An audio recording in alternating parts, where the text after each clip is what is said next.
멕시코에 있는 인디언의 한 부족의 말엔 믿는다는 단어에 순종한다는 뜻이 포함되어 있다고 합니다.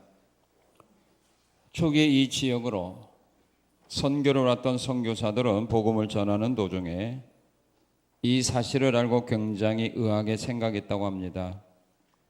대부분의 선교사들은 아직 문명화가 덜 되어 언어가 상세히 구분되어 있지 않았나 보군이라고 대수롭지 않게 생각을 했습니다. 그러나 인디언들을 자세히 알아갈수록 잘못된 건 오히려 자신들의 생각이었다는 것을 판단하게 되었습니다. 믿음과 순종을 나누어 가르치려고 하는 선교사들에게 인디언들은 이렇게 대답을 했다고 합니다. 도대체 두 단어의 차이가 무엇입니까? 믿으면 순종하게 되는 것 아닙니까? 또 순종을 한다는 것은 믿는다는 뜻 아닙니까? 믿으면서 순종하지 않을 수 없고 순종하면서 믿지 않을 수 없는 것 아닙니까? 이것이야말로 우리에겐 이해할 수 없는 일입니다 라고 대답을 했습니다. 믿음과 순종은 항상 함께 움직이는 것입니다. 믿으면서 순종하지 않고 순종하면서 믿지 않는 것은 성립할 수 없는 이질적인 신앙입니다. 우리 신앙의 모습에 이런 모습이 조금이라도 있지 않은지 살펴보고 언제나 조심하고 또 조심하는 삶을 살아가야 합니다. 오늘 주신 하나님의 말씀은 하나님의 말씀을 믿고 그들의 순종함으로 하나님의 은혜와 복을 받은 레위 지파를 소개해 주고 있습니다. 레위 지파의 조상인 야곱의 세 번째 아들 레위는 사람을 속이고 살인한 범죄로 인하여 아버지로부터 축복을 받지 못하고 무서운 저주를 받았습니다. 창세기 49장에 보게 되면 야곱이 죽음 직전에 12아들을 불러놓고 그들에게 축복을 해줍니다. 그러나 야곱은 둘째 아들 시몬과 세 번째 아들 레위는 축복하지 않냐고 살인했다고 하는 죄를 기억하고 그들에게 저주를 내립니다. 아버지가 마지막 이 세상을 떠나면서 자녀들에게 축복하지 않고 저주했습니다. 그것은 바로 죄값이었습니다. 야곱이 레위에게 내린 저주가 무슨 저주였느냐? 창세기 49장 5절 7절 말씀에 보면 이런 저주를 합니다. 시므온과 레위는 형제요 그들의 칼은 폭력의 도구로다. 내 호나 그들의 모에 상관하지 말지어다. 내 영광아 그들의 집회에 참여하지 말지어다. 그들이 그들의 분노대로 사람을 죽이고 그들의 혈기대로 소의 발목 힘줄을 끊었음이로다. 그 노여움이 혹독하니 저주를 받을 것이요 분기가 맹렬하니 저주를 받을 것이라. 내가 그들을 야곱 중에서 나누며 이스라엘 중에서 흩으리로다. 조상 레위의 범죄로 그 후손들은 저주를 받아 이스라엘 백성들 가운데 흩어져 살 수밖에 없었습니다. 그러나 하나님께서 원하는 일을 행함으로써 그들은 저주를 받아 흩어져 사는 것이 아니라 하나님을 섬기는 일로 각 지파에서 성읍을 기업으로 받아 하나님을 섬기며 사는 복을 받게 됩니다. 하나님께서는 믿음의 사람들이 하나님께서 원하는 신앙의 길을 걸어갈 때에는 언제든지 그들의 삶 속에 내린 저주를 복으로 바꾸어 주십니다. 또한 반대로 하나님이 축복을 약속에서도 복을 내림하고 약속에서도 그들이 하나님의 원하는 신앙의 길에서 이탈하게 될 때에는 복을 저주로 바꾸어 버립니다. 오늘 우리가 하나님의 복받는 삶을 살아가는 그런 축복의 사람이라도 오늘 우리의 신앙이 하나님 앞에서 하나님이 원치 않는 잘못된 신앙의 길을 걸어가게 되면 그 축복이 저주로 바꾸어질 거고, 우리의 지금까지 잘못된 신앙으로 말미암아 하나님의 무서운 징계와 심판받는 삶 속에 빠져 있을지라도 오늘 우리의 신앙이 하나님이 원하는 신앙으로 바꾸어진다면 그 모든 저주가 복으로 변화되도록 하나님은 역사하십니다. 레위 지파들이 어떤 믿음을 하나님 앞에 보였기에 저주받으며 살아가야 될 그들의 삶이 이제 하나님의 복을 받는 삶으로 변화되었는가? 오늘 말씀을 통해서 하나님 우리에게 가르쳐 줍니다. 과거가 문제가 아니라 현재가 문제가 아니라 미래가 중요한 겁니다. 지금 내가 처해 있는 삶을 보고 한탄하지 말고 내일의 삶 속에서 하나님의 은혜와 복이 많은 삶을 펼치며 나갈 수 있는 신앙을 오늘 우리가 선택하면 된다는 겁니다. 조상을 탓할 필요도 없습니다. 부모를 탓할 필요도 없습니다. 오늘 내가 이 시점에서 어떤 믿음으로 변화되느냐에 따라서 하나님은 우리의 길을 열어주느냐 막아주느냐 하시기 때문입니다.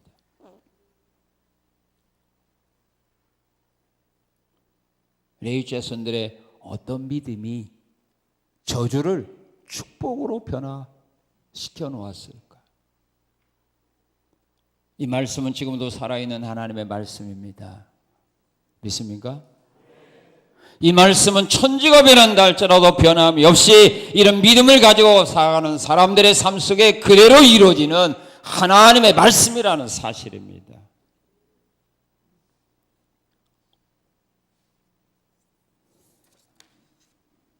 하나님께서 복을 내리는 사람이 있고 하나님께서 저주를 내리는 사람이 있습니다. 이스라엘 민족은 원래 애굽에서 구원한 목적이 뭡니까? 하나님이 그들에게 은혜와 복을 주고 가나안 땅을 기업으로 주기 위하여 하나님이 그들을 건져냈는데 이들이 그 은혜와 복을 받을 만한 신앙의 길을 걸어가지 못하게 될 때에 하나님은 그들에게 진노하셨고 하나님은 그들을 심판하셨고 하나님은 그들을 가나안 땅에 이르기 전에 광야에서 죽게 했습니다. 이것은 하나님의 잘못이 아닙니다. 이스라엘 백성들의 잘못입니다.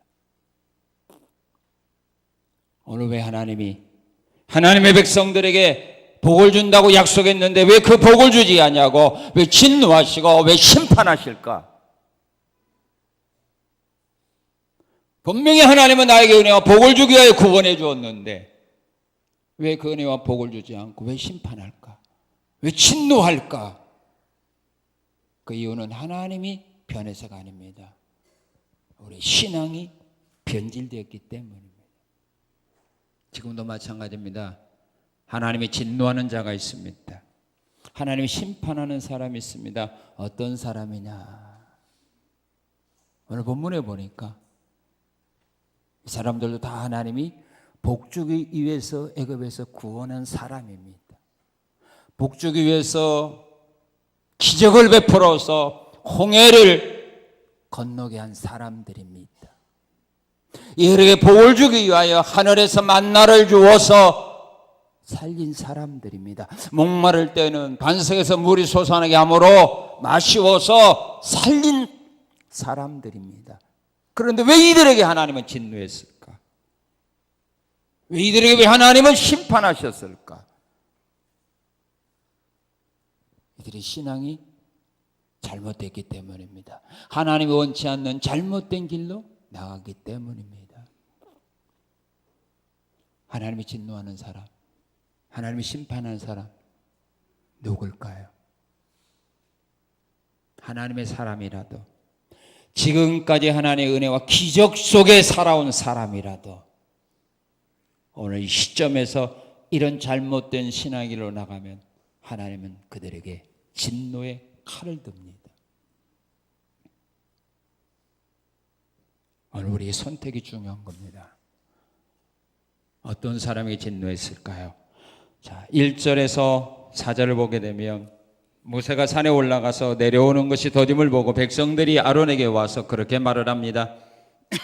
우리를 위하여 우리를 인도할 신을 만들어 달라고 할 때에 아론은 그들에게 말합니다. 너희 아내와 자녀의 귀에서 금고리를 빼어대기를 가져오라.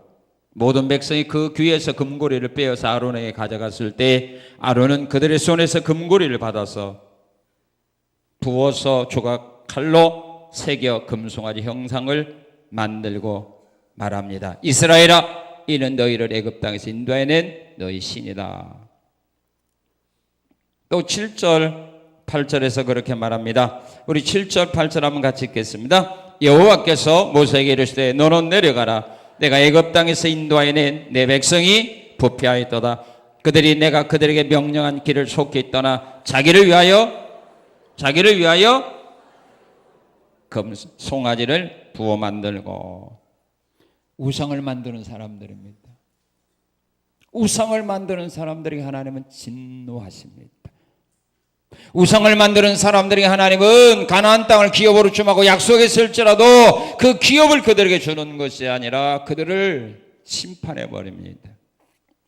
열왕기상 12장에 보게 되면 여로보암이 하나님의 은혜로 이스라엘 왕이 되었습니다. 10지파를 다스리는 이스라엘의 왕이 되었습니다. 그런데 그 여로보암이 자기 왕권을 지키기 위하여 이스라엘 백성들로 하여금 예루살렘 성전에 가서 하나님께 예배드리는 것을 금해버렸습니다. 그리고 베델과 단에 금송아지 우상을 만들어 섬기게 했습니다.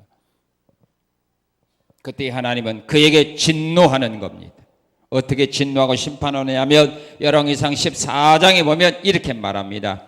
여로보암에게 속한 사내는 다 죽을 거고 내가 그 집안을 쓸어버리는데 어떻게 쓸어버리냐면 거름더미를 쓸어버리듯이 내가 그 집을 쓸어버리겠다.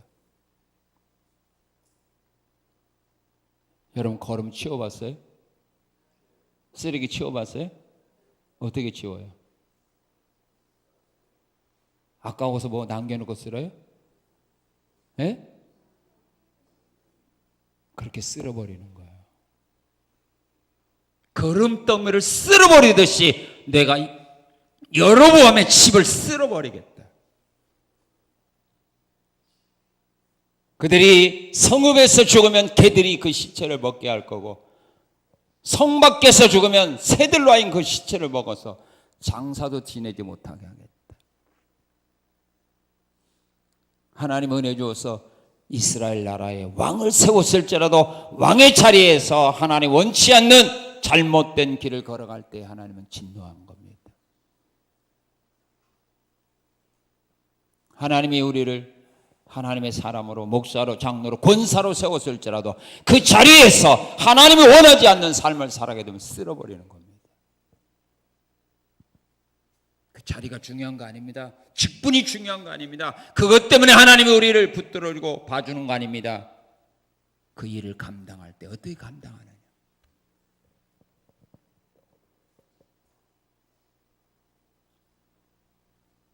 우상을 하나님을 버리고 우상을 만드는 사람 하나님이 심판합니다. 그리고 자신들이 만든 우상을 섬기는 사람들입니다. 여기 5절에서 6절, 8절, 19절을 보게 되면 이스라엘 백성들이 금송아지 우상을 만들어 놓고 금송아지 우상 앞에 제사 드리고 있습니다. 액세서리로 만들어 놓은 거 아닙니다. 섬기기 위해서 만들어 놓았습니다. 열왕기하 17장에 보게 되면 이스라엘 백성들이 하나님을 버리고 우상 숭배하는 길로 나갔습니다. 자녀들을 불 가운데로 통과시키는 그런 미신적인 제사를 드리고 있습니다. 이때 하나님은 그들에게 진노합니다. 그래서 아수르 군대를 통하여 북쪽 이스라엘 나라를 점령해 버리게 합니다. 열왕기하 21장 10절 15절에 보게 되면 유다 왕 므낫세 왕이 우상을 섬길 때에 하나님은 그에게 이렇게 말합니다. 그릇을 씻어. 여러분 그릇을 씻어 가지고 어떻게 해요? 한 번도 설거지 안 해봤네. 여러분, 그릇 씻으면 어떻게 해요? 엎어져. 왜 엎을까요? 어제 물 빠지더라고. 하나님 그럽니다.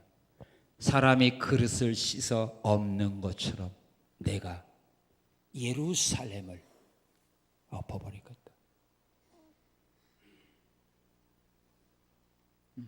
예루살렘이 어떤 곳이에요? 하나님 거룩한 구별한 곳 아닙니까? 성전이 있는 곳 아닙니까? 그 예루살렘, 사람이 그릇을 씻어 엎음같이 내가 엎어버리겠다. 거름더미를 쓸어버리듯이 내가 쓸어버리겠다. 우리가 가지고 있는 거예요. 우리가 못 지켜요. 하나님 쓸어버리면, 하나님 엎어버리면 하루아침에 날아가 버려요. 그래서 우리는 항상 하나님 앞에 겸손해야 돼요. 하나님이 지켜줘야 되고 하나님이 누릴 수 있는 은혜와 복을 주어야 우리가 지키고 우리가 누리는 거지. 여러분, 힘과 권력이 있다고 지키는 줄 압니까? 못 지켜요. 이런 우리가 하나님의 진노와 심판을 받지 아니하려면 우상 숭배하는 길로, 우상을 섬기는 길로 나가서는 안 됩니다. 그리고 하나님이 누구에게 진노하고 심판하냐면 죄악의 자리를 떠나지 않고 고집 피우며 그 자리에 앉아있는 사람에게 진노합니다. 사람은 세상을 살아가면서요, 죄 안 짓고는 살 수 없어요. 그러나 죄를 지었을지라도 빨리 깨닫고 그 자리에서 빨리 떠나야 되는 겁니다. 그런데 어떤 사람 끝까지 고집 피우면서 그 자리를 지키는 사람이 있습니다. 그건 끝나는 겁니다. 자, 오늘 본문 우리 26절, 27절 한번 같이 읽겠습니다. 26절, 27절 시작.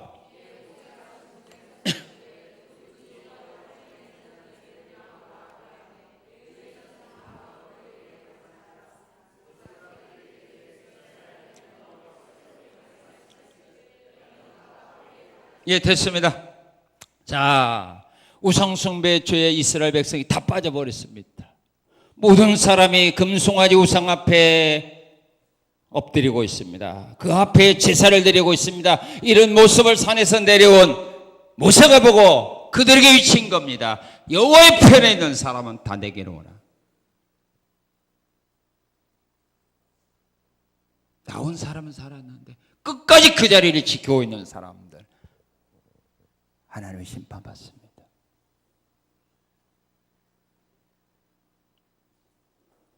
창세기 19장에 보게 되면 하나님이 소돔 고모라 성을 불로 심판하기 전에 그들에게 기회를 줍니다.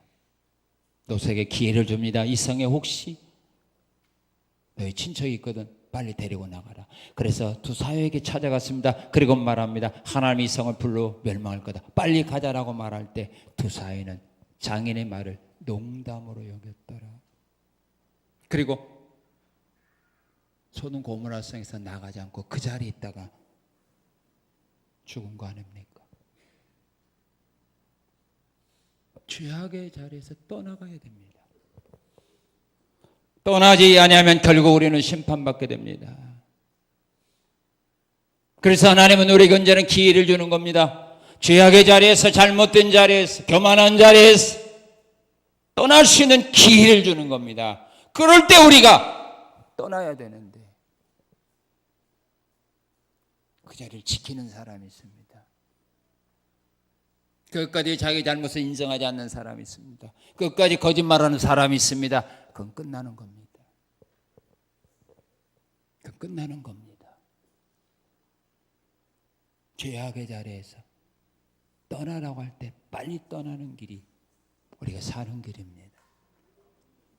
민수기 16장에 보아도 고라와 나단이 반란을 일으켰을 때 모세를 대적할 때에 모세는 그들과 함께 있는 자들에게 그런 말을 합니다. 너희들 살고 싶거든 빨리 고라와 다단의 장막에서 떠나라 그랬습니다. 떠난 사람은 사는 거고 끝까지 그들과 생사를 같이 했던 사람은 심판받아 죽고 맙니다. 죄악의 자리에서 떠나는 겁니다. 이것이 우리가 사는 길입니다. 자, 하나님은 우상을 만드는 사람, 우상을 섬기는 사람, 죄악의 자리에 떠나지 않고 끝까지 그 자리를 지키는 사람들에게 우리 하나님은 진노하십니다. 그들에게 심판을 내립니다. 어떻게 진노하느냐? 7절, 12절에 보게 되면, 10절에 보게 되면 우상 숭배의 죄에 대하여 책망을 하고 있습니다. 그리고 21절에 보아도 책망을 하고 있습니다. 자, 우리 21절 한번 보겠습니다. 모세가 아론에게 이르되 이 백성이 당신에게 어떻게 하였기에 당신이 그들을 큰 죄에 빠지게 하였느냐. 모세가 자기 형 아론을 책망을 합니다. 왜 백성들 하여금 큰 범죄의 자리에 빠지게 했느냐고 책망받습니다. 그리고 27절, 28절에 보게 되면 죽임을 당합니다.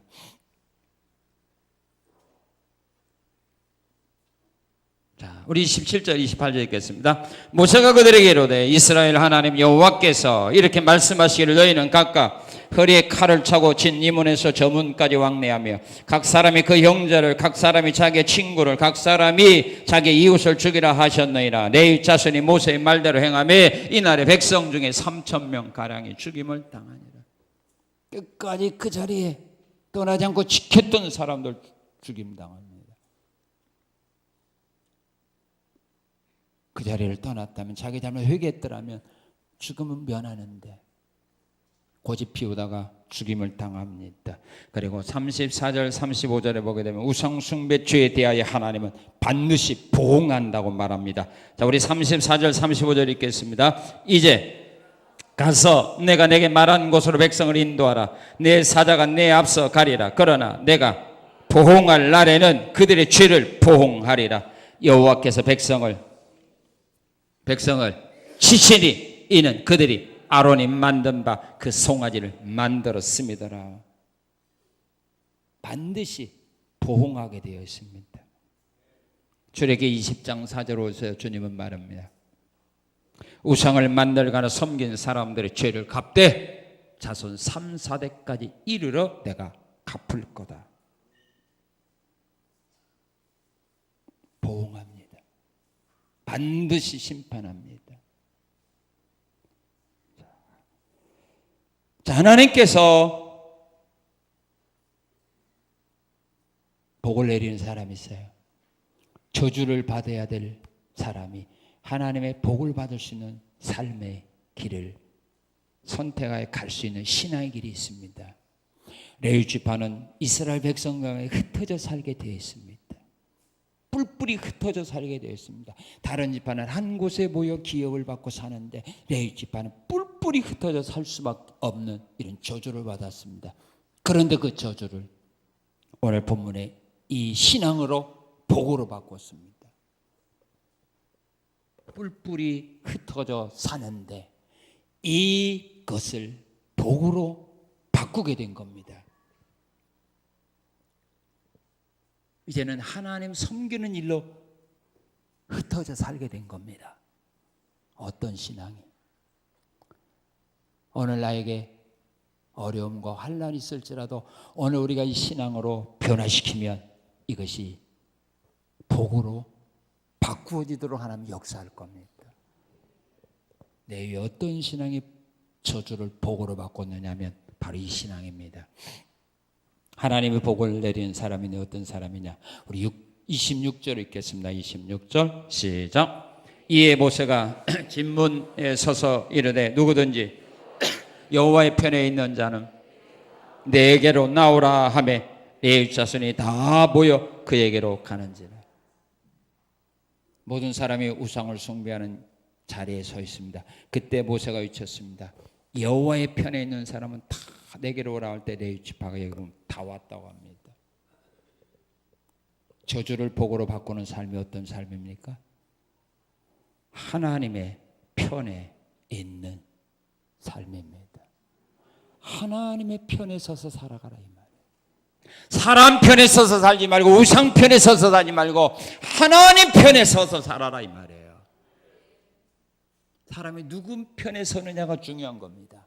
내가 약할지라도 내가 누구 편에 서느냐에 따라서 승리할 수 있고 패할 수가 있습니다.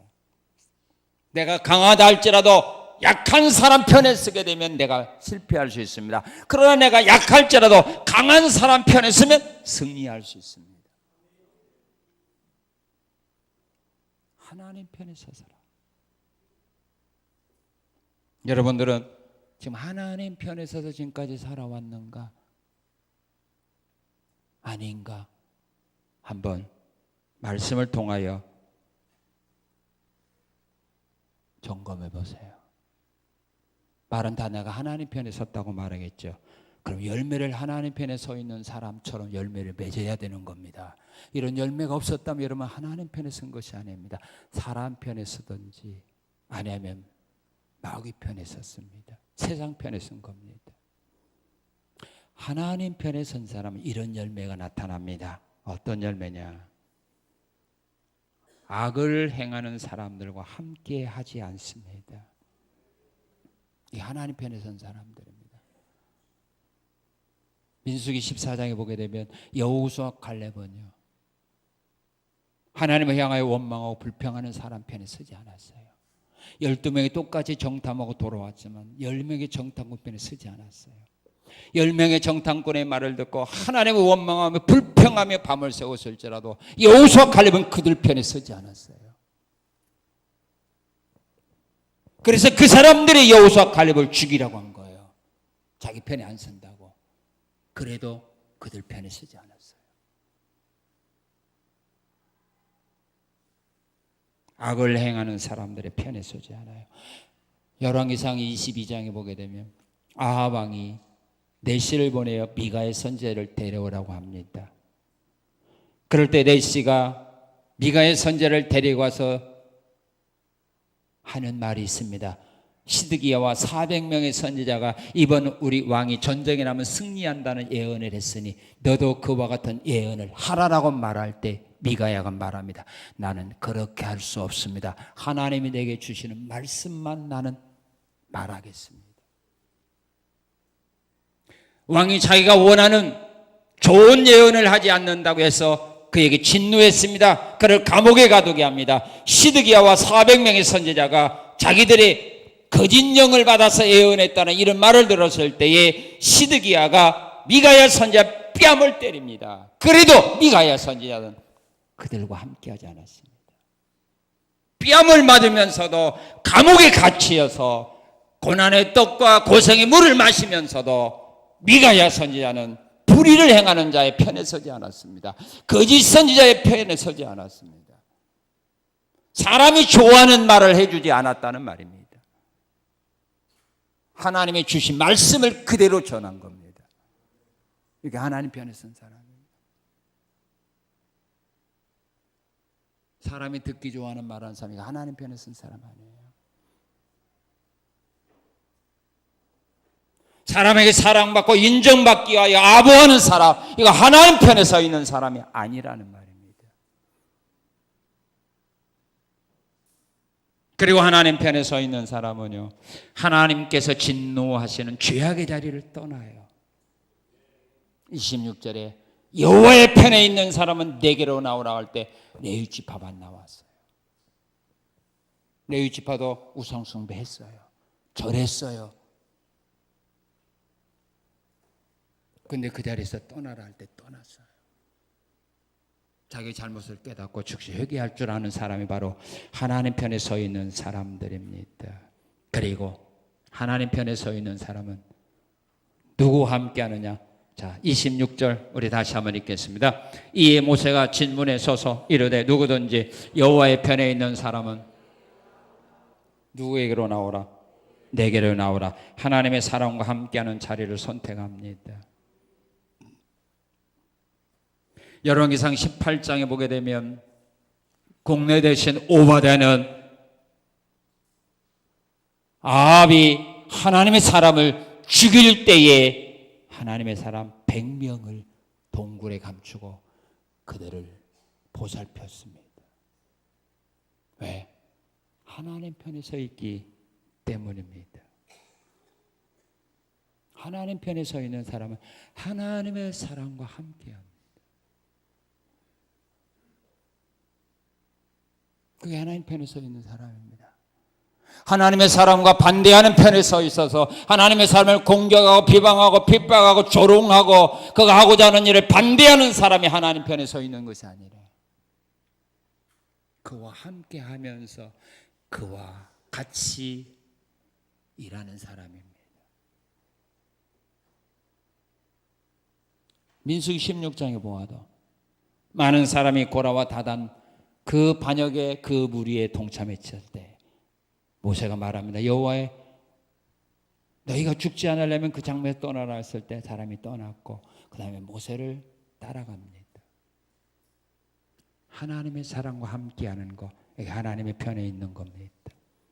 우리가 하나님 편에 있으면 하나님이 우리의 보호자가 되시고 우리의 구원자가 되시고 우리의 복의 근원이 되십니다.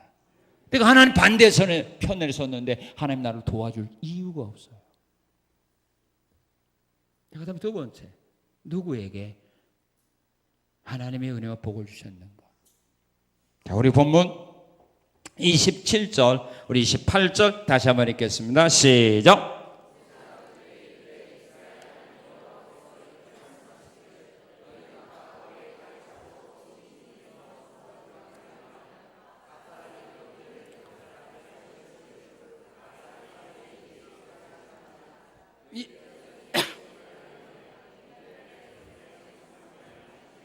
예, 자, 하나님의 말씀에 순종하는 사람입니다. 믿습니까? 레위 지파만이 하나님의 말씀에 순종을 했습니다.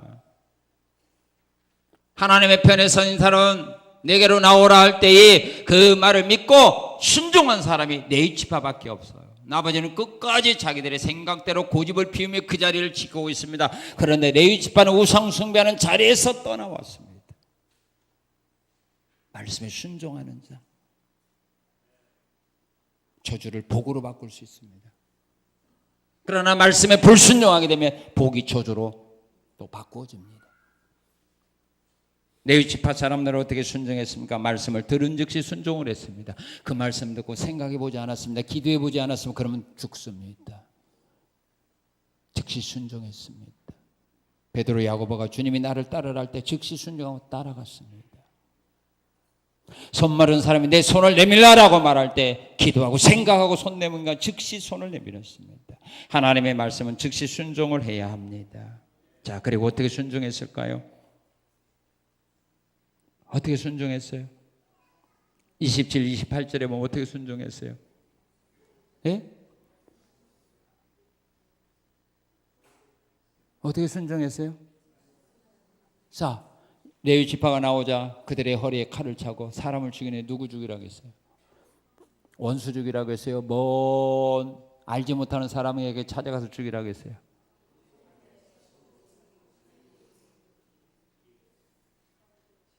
네. 자기 가족, 친척, 친구, 이웃 그대로 순종했어요. 그대로 순종했어요. 하나님의 말씀을 우리가 그대로 순종해야 돼요.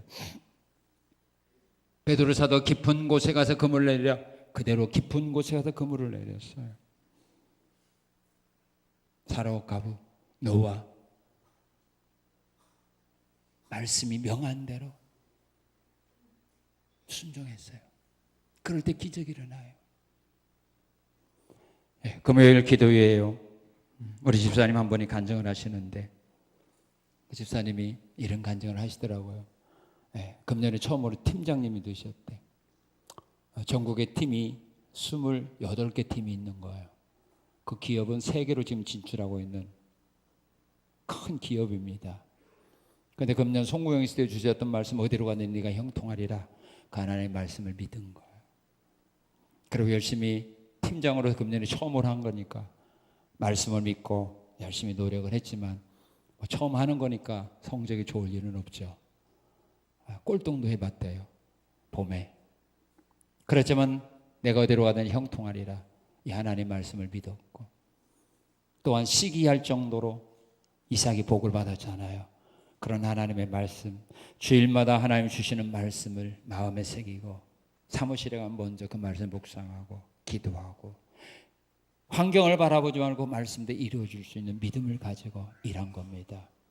그리고 한 달에 결산이 끝났을 때는 팀원들에게 수고했다 이렇게 수고에 대해서 칭찬도 해줬는데 가만히 나중에 생각하니까 자기가 삼손같들의 영광을 자기 팀원들에게 돌리기 때문에 그 다음부터는 하나님의 은혜라고 말하니까 신앙이 없는 사람이 이상하게 생각할 거 아닙니까?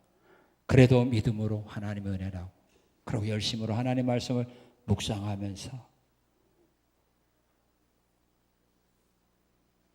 일한 겁니다. 그런데 가을에 와서는요, 꼴등이 몇 등 됐을까요? 안 들었는데 어떻게 안 돼? 눈치는 빨라. 그 팀이 1등 했대요. 무슨 힘일까요? 처음으로 팀장하는 사람인데 경험이 있어요? 뭐가 있어요? 하나님의 말씀의 능력을 믿었거든요. 환경을 믿지 않고 하나님의 말씀 이루실 하나님의 능력을 믿는 믿음을 가지고 일하고 또 모든 되어진 일에 하나님께 영광을 돌렸을 때 꼴등이 1등이 되도록 하나님이 역사하시는 거예요. 지금도 마찬가지입니다. 우리가 하나님의 말씀의 능력을 믿는 믿음으로 나가면 하나님은 역사하는 겁니다. 그 말씀이 이루어지도록 하나님은 역사하는 겁니다. 오늘 우리가 믿어야 될 것은 내 실력도 경험도 나와 함께하는 사람도 아니라 하나님의 말씀입니다. 이 말씀을 이루실 하나님을 믿는 자에게는 하나님은 지금도 역사하시고 그들에게 복을 주신다 이 말입니다. 말씀에 순종할 때 그대로 하는 겁니다. 그리고 말씀에 순종할 때는 어떻게 순종해야 되느냐면 정말 힘들고 어려운 건데요. 우리가 이것 때문에 순종을 제대로 못해요. 어떻게 순종해서 레위 지파는 사람들이 가지고 있는 정을 버려야 순종을 해요. 정을 앞세우면 하나님 말씀에 절대로 죽어도 순종 못해요. 정을 버렸어요. 왜? 이들에게 주어진 말씀이 누구예요? 가족, 친척, 친구, 이웃사람 다 아는 사람이에요. 원수가 아닙니다. 정말로 친구들이에요. 내가 내 생명처럼 아끼는 사람들이에요. 그런데 그 사람들을 가서 죽이라는 거예요. 어떻게 죽여요? 원수를 죽이는 것도 힘든데. 근데 그 일 그대로 했다고 했잖아요. 주님 말씀했어요. 아버지, 부모 형제보다 자식보다 나를 더 사랑하는 자 내게 필요 없다. 그래서 사도 바울은 말합니다. 그리스도의 사람들은 정과 욕심을 십자가에 못 박았다. 우리가 하나님의 말씀대로 살지 못하는 이유가 바로 그겁니다. 정 때문에. 그 정 때문에, 의리 때문에 말씀을 어길 때가 너무 많아.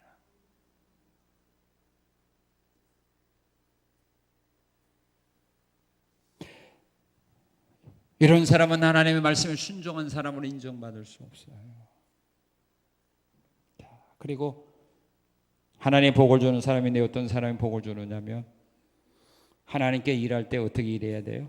자, 우리 29절 한번 읽어봅시다. 이스라엘 레위 지파가 어떻게 일했는가? 시작.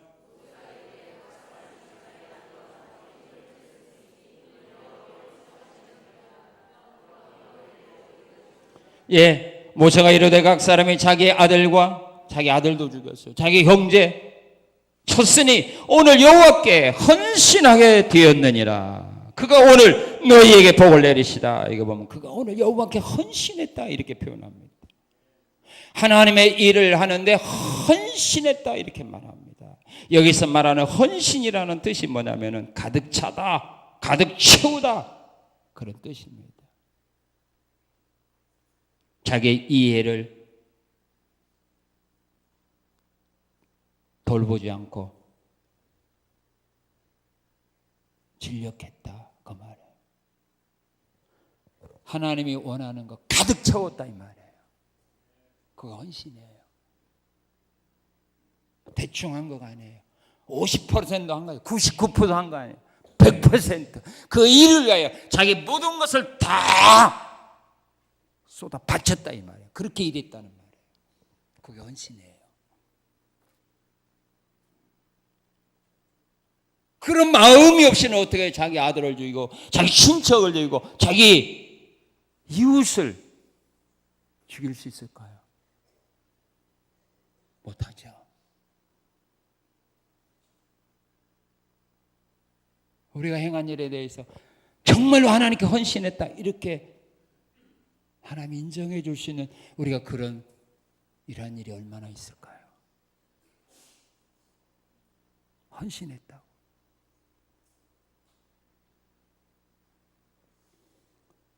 헌신하는 사람들은 어떻게 일하느냐면요, 하나님이 원하시는 일을 이루기 위해서 헌신을 해요.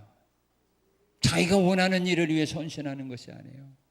하나님이 원하는 일입니다. 부모 형제를 아들을 죽이는 거 이거 하나님이 원하신 일입니다. 그 일을 위하여 이 사람들은 헌신했습니다.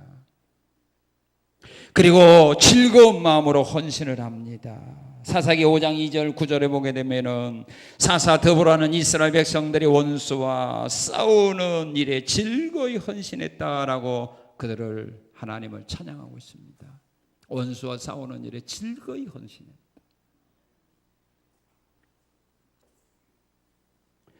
그리고 또한 힘을 다하여 헌신하게 됩니다. 마가복음 14장 3절 9절에 보게 되면 예수님이 나병 환자 시몬의 집에서 식사할 때에 한 여인이 예수님께 나와서 향유를 부어 주님께 드립니다. 그럴 때 제자들은 허비한다고 그 여인을 비난하고 책망합니다. 그 모습을 보시고 주님은 제자들에게 오히려 책망합니다. 너희는 저 여자를 괴롭게 하지 말아라. 힘을 다하여 내 몸에 향유를 부어 내 장례를 예비했다. 힘을 다하여. 그 헌신입니다. 내가 원하는 일이 아니에요. 사람이 원하는 일이 아니에요. 하나님이 원하는 일에 즐거운 마음으로 힘을 다하여 일하는 것이 바로 헌신이에요. 우리가 이런 헌신을 지금까지 몇 번이나 했을까요? 기억납니까?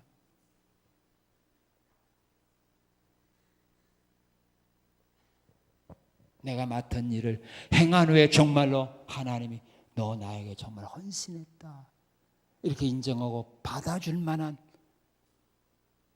우리 헌신을 지금까지 몇 번이나 했을까요? 그냥 대충대충 한 거 아닙니까? 우리가 찬양을 하더라도 우리가 무슨 일을 할지라도 이런 마음으로 정말로 하나님이 너 내게 정말로 헌신했다 이렇게 받아줄 수 있는 이런 우리의 봉사가 되어져야 한다 이 말입니다. 이런 자에게 그가 오늘 너희에게 복을 내리리라. 레위 지파는 흩어져 사야 되는 저주를 받았어요. 그런데 이 헌신을 통하여 이 봉사를 통하여 여기서 하나님의 복을 받게 됩니다. 그 후부터 이들은 어떤 복을 받게 되느냐 하면은 이제는 하나님을 섬기는 복을 받게 되었습니다. 역대상 15장 2절에 보게 되면 다윗은 말합니다. 레위 사람만이 여호와의 궤를 맬 수 있다고 말합니다. 그리고 여호와께서는 그들을 택하사 그들로 하여금 영원히 하나님을 섬기게 했다라고 말합니다. 하나님의 궤를 맬 수 있는 사람은 레위 지파밖에 없습니다.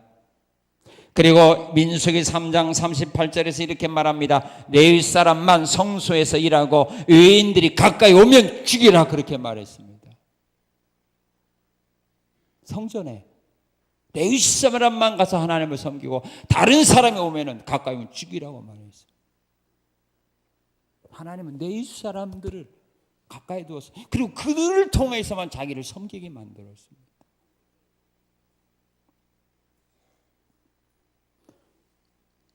그리고 또한 이스라엘 자손을 대표해서 하나님의 소유로 구벌되는 복을 받게 됩니다. 애굽에서 장자들이 죽임을 받을 때에 이스라엘 백성도 죽임을 당해야 되는데 하나님이 살려줬습니다. 살려준 대신 하나님이 그들을 자기의 소유로 인정했습니다. 그래서 장자는 하나님의 것입니다. 그런데 모든 지파에서 다 그렇게 하려면 계산하기도 복잡하잖아요. 그래서 하나님께서 네 지파를 이스라엘 전체 지파로, 지파 가운데 자기의 소유로 네 지파를 구별해 버린 겁니다. 그래서 하나님의 소유가 되어 살아가요. 복을 받았어요. 그리고 어떤 복을 받았느냐 하면 이스라엘의 하나님의 이름으로 축복하는 복을 받았습니다. 신명기 10장 8절에 보면 네 지파를 구별해서 여호와 이름으로 축복하게 했습니다. 민수기 6장 22절 이하에 보아도 네 지파 자손들로 하여금 제사장들로 하여금 이스라엘 민족에게 축복하는 복을 바로 네 지파에게 주었습니다.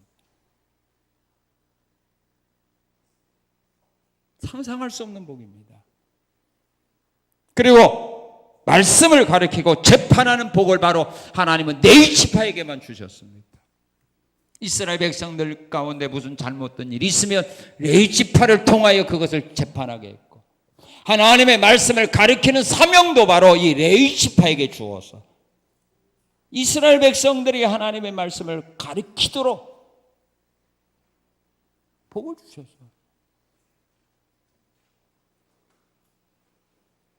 아버지의 살인과 아버지의 잘못을 위하여 저주받아 이스라엘 백성들 가운데 흩어져 살아가야 되는 저주받았던 네 지파들이 위기에서 이런 하나님이 원하는 아름다운 신앙의 삶으로 변화되고 하나님의 편에 서서 하나님의 말씀대로 순종하고 헌신하는 그런 모습을 하나님께 보였더니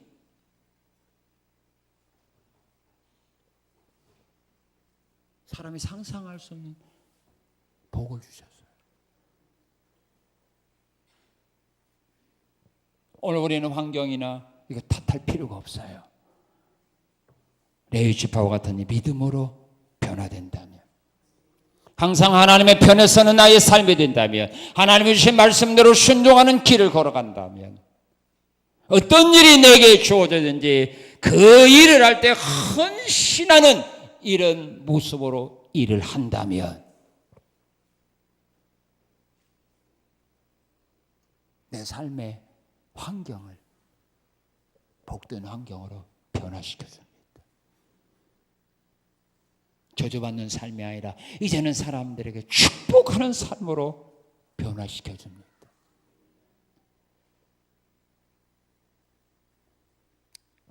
하나님은 이런 은혜와 복을 우리에게 주시고자 환경을 탓하고 자기가 가진 것 없다고 그것으로 원망하고 살아가는 우리들에게 그것이 아니다, 너희가 내가 원하는 이런 신앙만 한번 가져보아라, 그럼 내가 내 자손에 주었던 이 복을 내가 오늘 너희에게 주시리라. 이 복을 주시기 위하여 오늘 나에게 말씀을 주셨음을 마음에 새기고 이 신앙의 길이 힘들고 어려울지라도 따라감으로써 내 자손과 같이 여러분과 여러분 후손 대대로 이 하나님의 은혜와 사랑과 복받는 길을 걸어가시는 성산의 아름다운 성도들의 귀한 신앙 되시기를 주님의 이름으로 축원합니다. 감사합니다. 감사합니다. 내 자손들의 아름다운